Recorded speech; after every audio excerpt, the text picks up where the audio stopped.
Deus continue abençoando o Senhor grandiosamente, o Senhor, a esposa, ao ministério, a toda a igreja. Eu louvo a Deus pela vida da minha esposa, que está comigo nesta noite, um presente de Deus, uma mulher abençoada. O Senhor tem nos concedido o privilégio, irmãos. A chamada é árdua, dói, mas é prazeroso fazer a obra.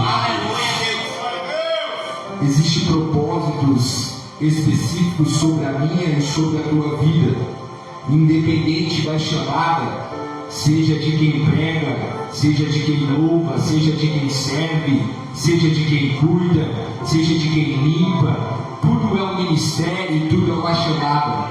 A Bíblia nos ensina algo acerca disso, e há uma orientação muito linda dentro da palavra acerca do que Paulo escreve à igreja de Corinto, dizendo que o menor membro são os de maiores estima. E a verdade é que o mundo que a gente vive hoje, as pessoas olham muito para o status de alguém, para a posição de alguém, mas aí o céu olha na contramão do olhar humano. Enquanto alguém está vendo status, enquanto alguém está vendo posição, a Bíblia diz que existe um memorial diante de Deus. E para a irmã ou para o irmão, seja para quem fica na porta, seja para quem limpa a igreja, para quem organiza as cadeiras, para quem faz um trabalho que diante do olhar de alguém seja pequeno, existe um memorial diante de Deus. E lá neste memorial, o teu nome está escrito, o teu trabalho está ali mencionado, e o galardão que o céu tem reservado para a tua vida já está te esperando. Eu louvo a Deus pela vida da minha liderança, pastor Samuel, pastora Viviane. Nós estamos aqui debaixo da bênção dos nossos pastores. Mando um abraço para o Senhor, para toda a igreja. Nós servimos a Deus ali na rua 13 de maio, na Assembleia de Deus do Ministério de Madureira. E temos ali por presidentes os nossos pastores do campo, representando a nossa liderança maior, o nosso bispo, pastor Sérgio e a pastora Maria. E é sempre debaixo da bênção, é sempre debaixo da orientação da nossa liderança que nós nos conduzimos, para que tudo suceda bem e que a graça de Deus seja manifestada no nosso meio. A obediência gera bênção sobre as nossas vidas. Querido, abra a tua Bíblia na primeira carta do apóstolo Pedro, capítulo de número 1, o verso de número 3, o texto base para esta campanha, que tem por temática em busca de um milagre, um grande milagre. Primeira carta do apóstolo Pedro, capítulo 1 e o verso de número 3. Louvado seja Deus. A Ele toda a honra, toda a glória, todo o louvor e toda a adoração. Nós estamos aqui por Ele, para Ele, por meio dele são todas as coisas. Quem com todos, amém? Amém. Glória a Deus. Diz assim a palavra do Senhor: bendito seja Deus e Pai de nosso Senhor Jesus Cristo, que segundo a sua grande misericórdia nos gerou de novo para uma viva esperança, pela ressurreição de Jesus Cristo dentre os mortos, para uma herança incorruptível, incontaminável, e que se não pode murchar, guardada nos céus para vós, que mediante a fé estáis guardadas na virtude de Deus para a salvação, já preste para se revelar no último tempo. Amém? E você pode tomar assento, glorificando e exaltando ao nome do Senhor nessa noite. Queridos, nós ouvimos, eu sei, vocês estão caminhando ao longo dessa campanha sobre essa temática, e aqui dentro desse texto eu mesmo ministrei na oportunidade que estive aqui, e dentro desse texto nós iremos meditar na palavra do Senhor.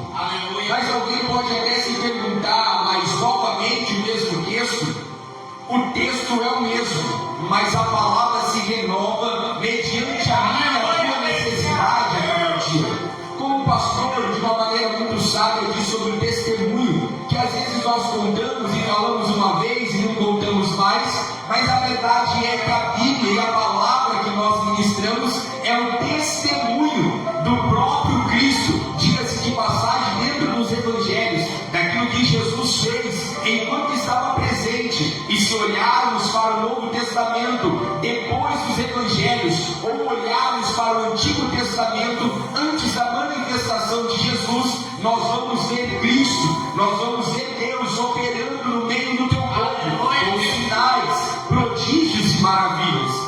E há alguém que se levante na nossa geração, no tempo presente, pelas situações e pela posição que a igreja moderna ela tem tomado diante da palavra, e alguém diz que já não existe mais milagre, alguém diz que já não existe mais sinais, alguém diz que os prodígios, aquilo que nós lemos nas Sagradas Escrituras, já não se manifesta mais no tempo presente. Na verdade, existe até uma geração de pessoas que diz que é uma história para ilustrar um contexto ou para prender a atenção de alguém.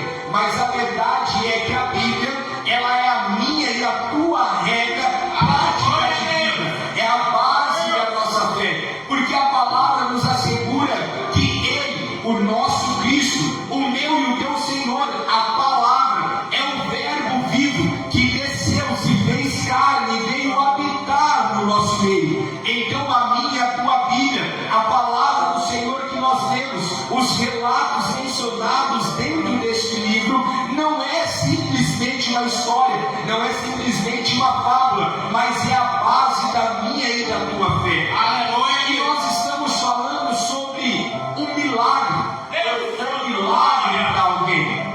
Milagre é algo que você não se explica. Milagre é algo que sai do natural, que sai da minha e da tua capacidade e entra no sobrenatural.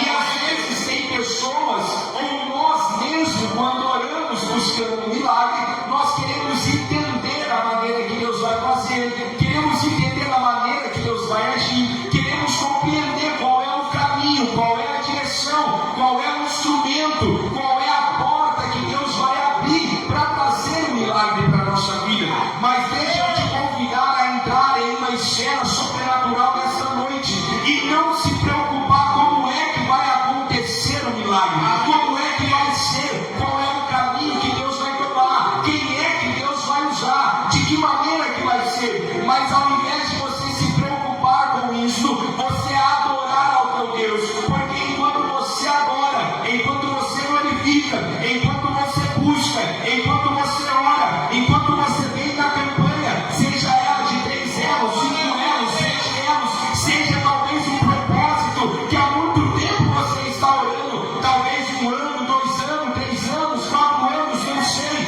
mas enquanto você está orando, enquanto você está buscando, o céu se movimenta ao teu favor e o teu milagre começa a se materializar agora. Milagre é uma questão de fé. E o que é a fé? Segundo o escritor aos Hebreus, é o firme fundamento daquilo que se espera e a prova do que não vê. Não dá para entender, não dá para discernir, não dá para desenhar, não dá para mostrar o caminho lógico da fé, porque a fé está pautada em algo que eu não vejo, que eu não toco, mas que eu tenho a convicção de que está presente neste ambiente. Nós não adoramos depois que sentimos, nós adoramos porque temos a convicção de que aqui Ele está, e quando a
do que ele verdadeiramente quer. O que o diabo quer é colocar um fim, o que o diabo quer é tragar a minha e a tua vida, o que o diabo quer é destruir a mim e a você. Só que se não fosse a graça de Deus, se não fosse a misericórdia de Deus, ele já havia nos destruído, ele já havia nos consumido. O salmista já se levantou e disse: ora, diga a Israel, se não for ao Senhor nosso Deus, há muito tempo o inimigo da minha e da tua alma já havia nos consumido.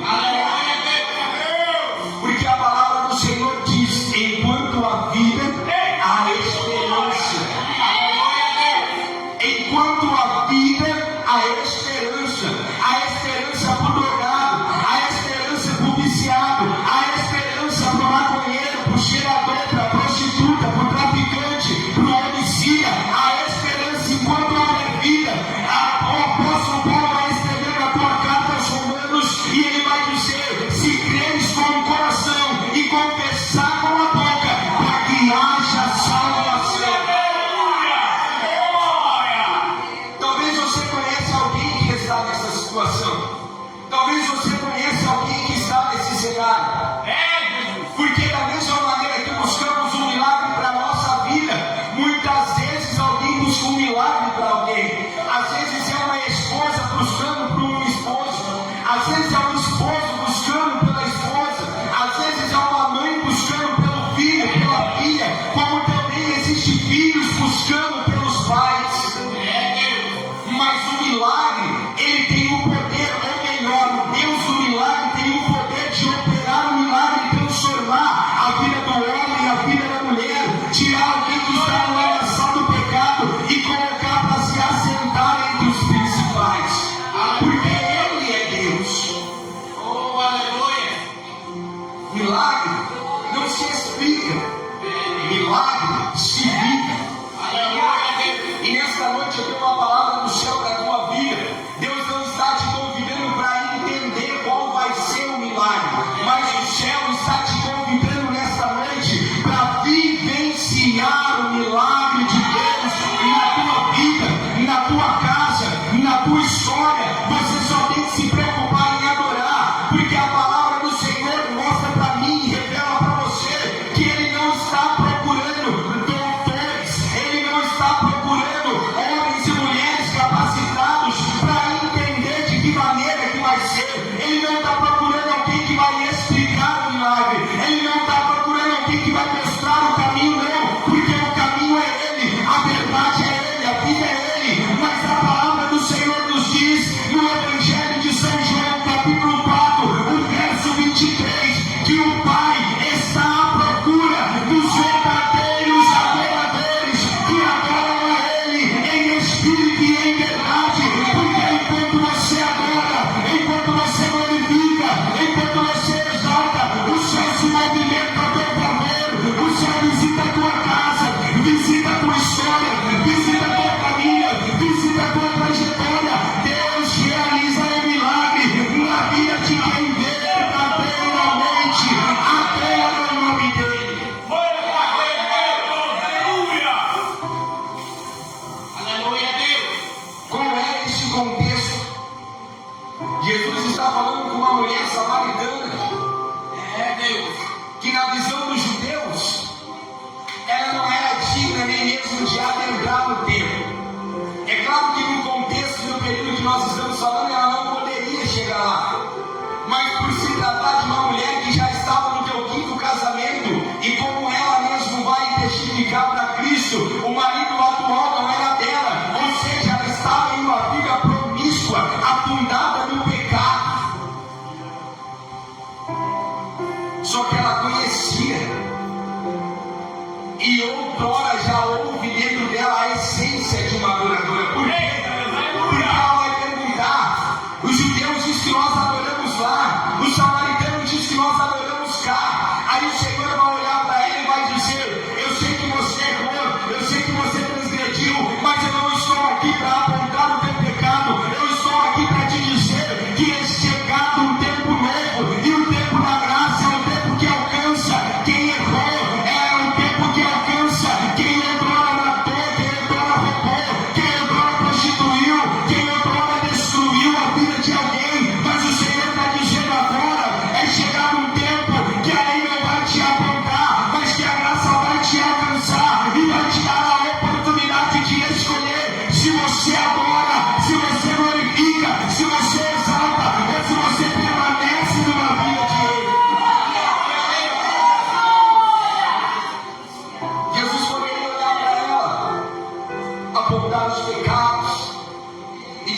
ela, talvez como alguém já encontrou ela na rua e disse: você não pode ir na igreja, você não pode adentrar no templo, você não pode ser alcançada por Deus, você não pode ouvir a palavra de Deus, você não é digna de louvar a Deus, de adorar e de exaltar. Mas Jesus se apresenta e diz para ela: agora é um tempo novo, porque não é um tempo do apontamento. Eu não estou dizendo que alguém pode andar de qualquer maneira e viver de qualquer jeito, não, porque entre a graça e a lei, a graça é pior do que a lei, porque a lei olhava para alguém que errava, já apontava e já trazia condenação ali, e talvez alguém se arrependia, e se não se arrependesse, dependendo qual era a atitude, qual era a transgressão da lei, era morta no ato do teu pecado, no ato do teu erro. Mas aí a graça vem, a graça passa a ser cumulativa, mas aí Cristo vai fazer uma comparação, e ele vai dizer: alguém na lei de Moisés, para adulterar, precisa deitar com outra pessoa, precisa ser pega no ato do adultério. Aí Cristo vai olhar para uma multidão, para os seus discípulos, e vai dizer: eu porém vos digo que se alguém olhar e cobiçar, não precisa deitar, mas se desejar o pecado, já transgrediu, já errou, já pecou. Só que diferente da lei, que não dava oportunidade, Cristo dá a oportunidade para alguém que errou se arrepender. Lembra-te de onde caíste, arrependa-te e volte ao primeiro amor.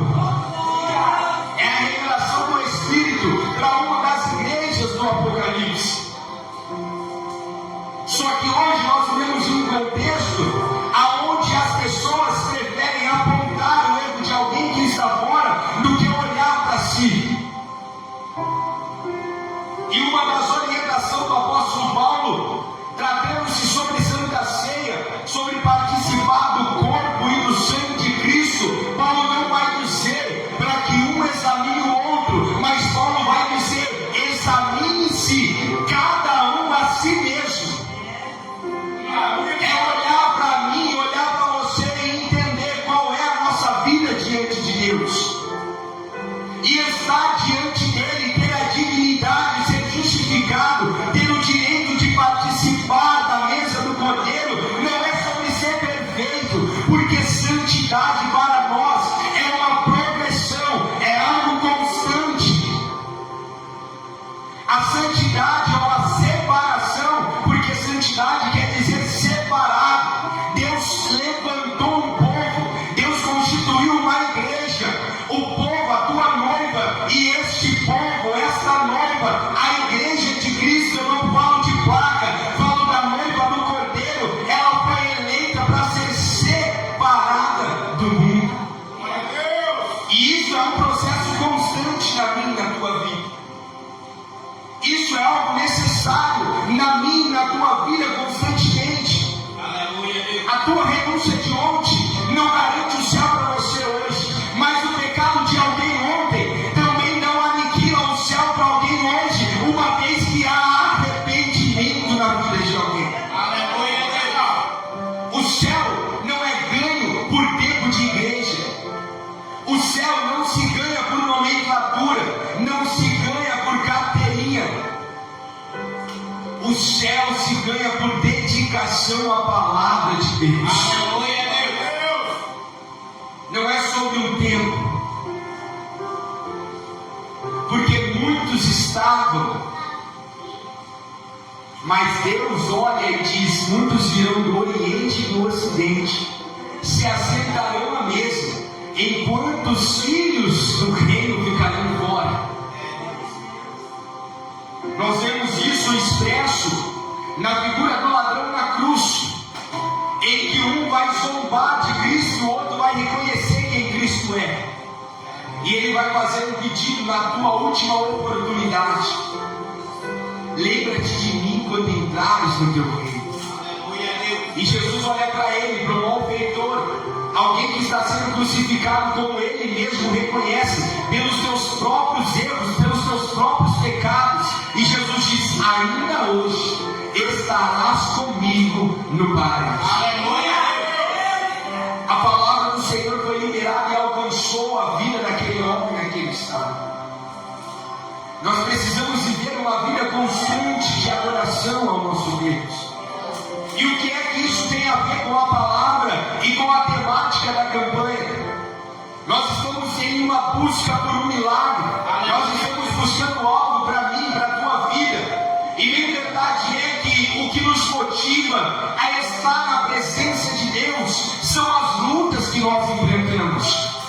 O que é isso? Então eu só estou na igreja por causa da prova. Você veio para a igreja por causa da prova. Mas nós precisamos entender que a minha e a tua fé não pode estar pautada no milagre, mas a minha e a tua fé tem que estar pautada no Deus que opera o milagre. Porque uma vez que a minha e a tua fé está pautada no milagre, se você precisa de algo, quando você encontra, quando você busca, quando você recebe, você sai da igreja. E o propósito de Deus não é que você o abandone, não, porque o pedido dele para o Pai é que nenhum dos seus, nenhum daqueles que o Pai, o Deus, se perca, mas que aonde ele venha estar, nós estejamos com ele. Existe um lugar preparado para mim e para você.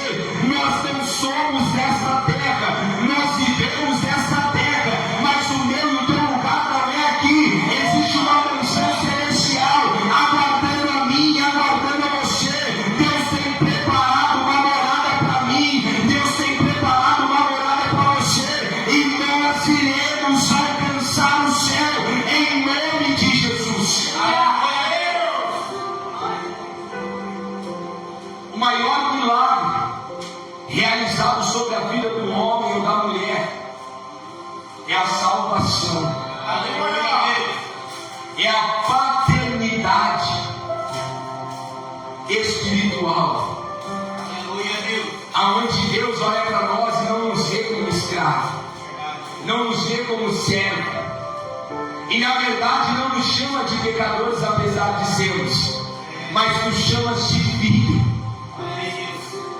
Diz que somos ovelha do teu rebanho, ovelha do teu pasto, somos propriedade particular dele.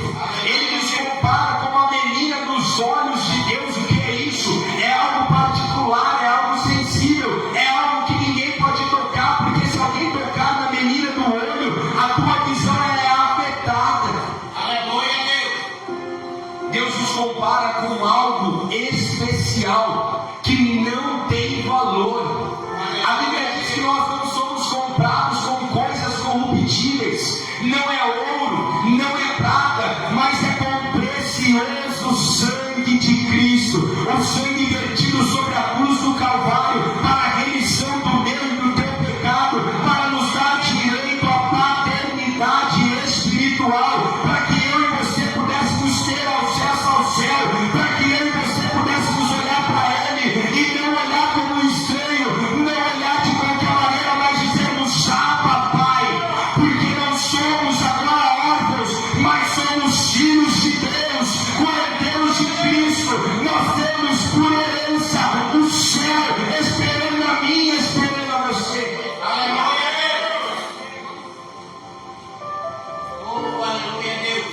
O que nos traz, o que nos leva a orar, são as lutas, são as dificuldades. Mas a nossa fé ela tem que estar pautada em Cristo. A busca pelo milagre só vê o milagre sendo materializado se houver o exercício da fé. Só que a minha e a tua fé não pode estar pautada somente no milagre. A minha e a tua fé tem que estar pautada em Cristo. E Cristo nos concederá o milagre. Entenda que Jesus olha para os discípulos, e é o próprio Cristo que em uma conversa, em uma instrução, em um ensino, Ele vai dizer: olha, aquele que deixa pai, aquele que deixa mãe, aquele que deixa a casa, a terra, o filho, a esposa, por amor ao meu nome. E nós precisamos entender isso, porque Cristo não está ensinando alguém a abandonar o casamento, não está ensinando o filho a deixar o pai, não está ensinando o pai a abandonar os filhos, não está dizendo: olha, simplesmente saia da onde você está e comece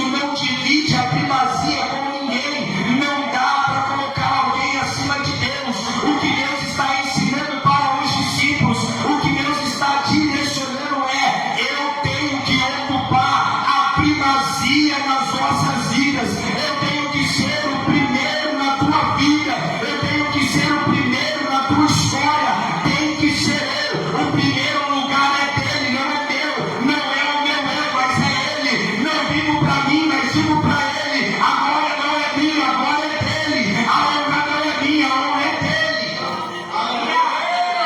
Aí Jesus vai olhar para eles e vai dizer: aquele que fizer isso e entender este princípio de primazia, ainda nesta vida, 100 vezes mais herdará. E no futuro, ou no vindouro, em algumas traduções, a vida é eterna. O que é isso?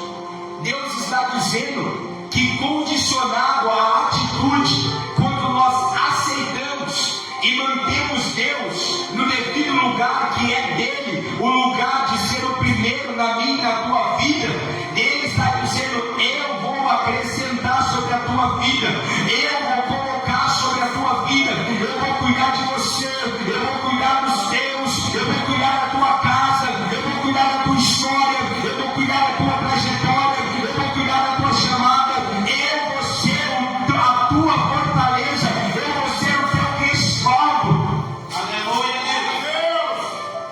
O milagre na vida do cristão, quando o cristão entende o princípio, é algo que vai se materializar, é algo que vai acontecer. Cristão vive de testemunho, crente vive de testemunho, a nossa vida é um testemunho. Se você olhar para a tua história e se você fazer uma retrospectiva, você vai ver que você conheceu algumas pessoas que hoje já não estão mais aqui. E quando eu digo não estão, eu não estou falando nem só da igreja, mas estou falando que já não está mais sobre esta terra. Tem pessoas que não passou o que você passou, mas não suportou, já foi, já não está mais aqui. Tem pessoas que não enfrentou o que você enfrentou, mas não estão mais aqui. Sabe por quê? Porque o Espírito Santo, porque o Deus do céu, porque o Cristo que se entregou por amor a você, tem uma obra para realizar na tua vida. E o que Deus tem para fazer com você, Ele não faz com outro, Ele realiza na tua história, porque Ele é fiel para cumprir a promessa dEle, a palavra dEle, liberada sobre a tua vida, sobre a tua casa, sobre o teu ministério. Ele não é homem para mentir, nem filho do homem para se arrepender, mas a palavra dEle permanece de pé. Estou com a paz, Ele me contou com a paz. A palavra dEle permanece de pé. Nós precisamos entender esse princípio. Eu disse para os irmãos na outra oportunidade que nós estávamos aqui, que a carta do apóstolo Pedro é uma carta escrita em meio à perseguição. Quando Pedro vai escrever, as pessoas estão sendo mortas por aceitar a Cristo, por glorificar a Cristo, por adorar a Cristo. As pessoas estão sendo mortas pela atitude que eu e você temos esta noite, de sair do nosso lar e vir aqui ouvir a palavra do Senhor. Só que Pedro está escrevendo uma carta de encorajamento. Pedro está dizendo: olha, nós não somos aqui. Pedro está dizendo: olha, ainda que a perseguição seja grande, ainda que as aflições sejam tamanha, nós precisamos manter a nossa fé em Cristo. A fé que não está pautada em benefícios, mas a fé que está pautada em Deus. E quando a minha fé está pautada nele, o benefício chega, a manifestação da provisão acontece, o milagre acontece, a cura acontece, a transformação acontece, a porta se abre, o milagre chega. Por quê? Porque enquanto você adora, enquanto você glorifica, o Deus que nós servimos trabalha ao teu favor. Servir a Deus, irmãos, não nos isenta de problema. Na verdade, a luta ela faz parte da vida do cristão. A minha e a tua vida, servindo a Deus, ela sempre será pautada de dois pontos. Primeiro, luta. Segundo, vitória. E depois, luta luta de novo. E depois, vitória de novo. E depois, luta de novo. E depois, vitória de novo. E depois, luta de novo. E depois, vitória de novo. E aí nós alcançamos o céu e a luta. Já não tem mais o choro, já não entra lá. E a decepção, já não entra lá. E como que vai ser? Aí é só vitória, só vitória, só vitória. É só glória, glória, glória. Diante da presença do meio do teu Deus. Mas enquanto estivermos aqui, a luta fará parte da minha e da tua vida. Aleluia, Deus. Deus, ele vai olhar para o povo através de Isaías e vai dizer: olha, eu não irei livrá-los do fogo, muito menos da tempestade, muito menos das lutas, das águas, não. Mas eu tenho uma palavra para vocês, Israel. Eu tenho uma palavra para vocês, igreja. O Senhor tem uma palavra para a tua vida, que quando você passar pelo fogo, você não está sozinho, Ele está contigo. Quando a tempestade chegar, quando o vento soprar sobre a tua vida, sobre a tua casa, sobre o teu ministério, você não está sozinho. A presença dEle está contigo. Quando a tempestade chegar, quando as águas tentar te afogar, quando a imensidão dos problemas tentar te sufocar, Cristo estará do teu lado, estará contigo a todo tempo, a todo instante, a todo momento. A presença gloriosa de Jesus estará conosco. Qual é a diferença? E por que é que muitas vezes passamos por problemas que parece que não vai terminar? Aleluia, Deus. Ele está escrevendo, está exortando o povo a não desanimar, e ele está dizendo: nós fomos gerados de novo, nós somos transformados de novo para uma viva esperança. E qual é a garantia da minha e da tua esperança? Aí Pedro vai dizer: a ressurreição de Jesus Cristo dentre os mortos. Nem a morte pode frustrar os planos de Deus ao meu respeito. Porque se nesta noite eu deitar e não levantar mais nesta terra, mas eu estarei no céu, glorificando e exaltando e bendizendo ao nome do meu Deus. Pedro vai dizer: a nossa herança, ela não é incorruptível, ela não pode ser frustrada por uma perseguição, por uma calúnia, por uma enfermidade, por um problema. Pedro está dizendo: não dá para corromper a promessa de Deus sobre a minha e a tua vida, não dá para frustrar os planos de Deus. Aleluia, Deus. Só que Pedro está dizendo: os problemas estão aí. Eu sei o que vocês estão passando, mas eu estou escrevendo essa carta para vocês, para que vocês não se esqueçam do Deus que vos chamou, aquela viva esperança que permite a tua fé ser provada como ouro, para que ela tenha um lugar de destaque. Aleluia, Deus. Pedro vai usar uma palavra, e esta palavra no grego vai dizer sobre uma variedade de cores. Aleluia, Deus. Pedro está dizendo: nós somos tentados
se coloque de pé com a permissão do pastor.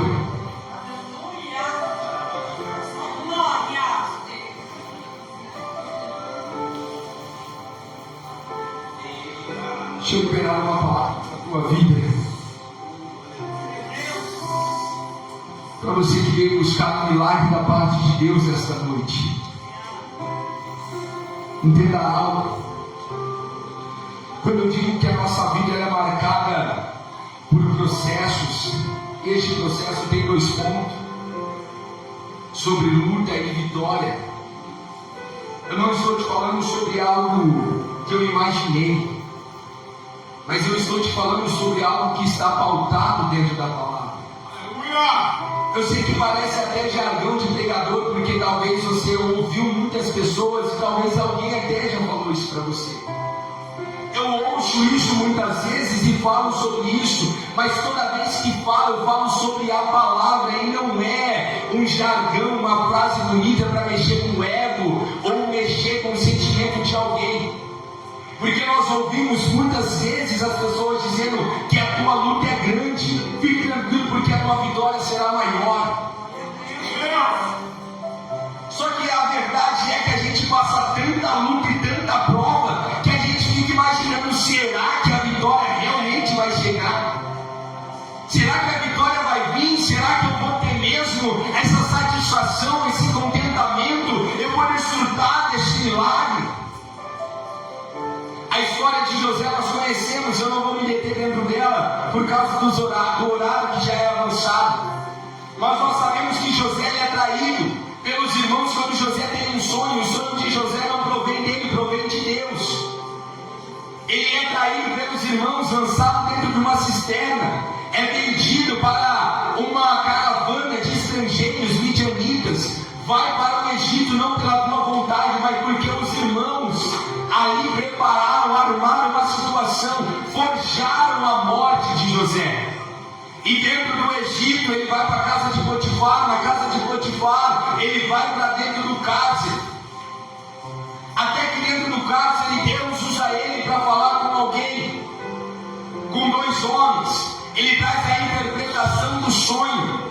E dentro dessa interpretação, no final, ele olha para o copeiro e diz: quando você estiver diante do rei, faça lembrança de mim. Só que o tempo da minha e da tua luta não é determinado por mim e nem por você. O tempo do processo sobre a minha e a tua vida é determinado por Deus. É por isso que nós não vamos ver o copeiro fazendo menção de José, porque Deus tinha um propósito. José estava no cárcere, José foi vendido, José foi traído, sim. Alguém está dizendo lá em Israel que José já está morto. Alguém está dizendo lá em Israel que José não tem mais vida. Alguém está dizendo lá em Israel: cadê o sonhador? Cadê aquele que disse que nós iríamos ser dominados por ele, que ele iria reinar sobre nós? Cadê o sonhador que estava, que ia para lá, que vinha para cá, que falava isso, falava aquilo, falava que Deus ia fazer, que Deus ia usar ele? Alguém está olhando e está dizendo: cadê José? Alguém está olhando para Jacó e está dizendo: cadê o Deus que você disse que te chamou, que chamou os teus pais e queria guardar a tua casa? Cadê? Que Deus é esse que permitiu teu filho morrer, que permitiu teu filho ser devorado por bestas feras no deserto? Alguém está olhando para a história de José e está agora jogando a história no lixo, está desprezando José, está rejeitando. Algumas pessoas nem lembram mais e quando lembram zomba. Alguém está olhando para Jacó, que simboliza a família, e está dizendo: cadê o teu José? E talvez entre os filhos, cadê o teu predileto? A luta está instaurada sobre a vida de José. José está dentro do cárcere. A Bíblia diz que ele é vendido com 17 anos. Aí José vai completar 30. Passaram-se 13 anos. 13 anos de choro, 13 anos de luta, 13 anos de frustração, 13 anos de decepção, 13 anos de angústia, 13 anos de choro, desse anos de humilhação, desse anos de desprezo. José está sendo desprezado. Na verdade, ninguém mais lembra de José, porque para todo mundo José morreu.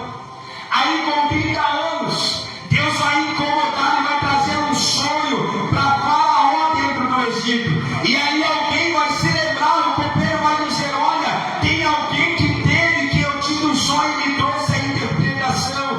Aí Faraó vai mandar chamar José. Aí parece que eu vejo o céu colocando a mão na chave, essa chave sobre a porta, e Deus está dizendo: no dia de hoje eu estou virando a história de José. No dia de hoje eu estou virando o cativeiro de José. No dia de hoje quem desprezava José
Ele arrasta como ele arrasta. Camarada, nada, recusa.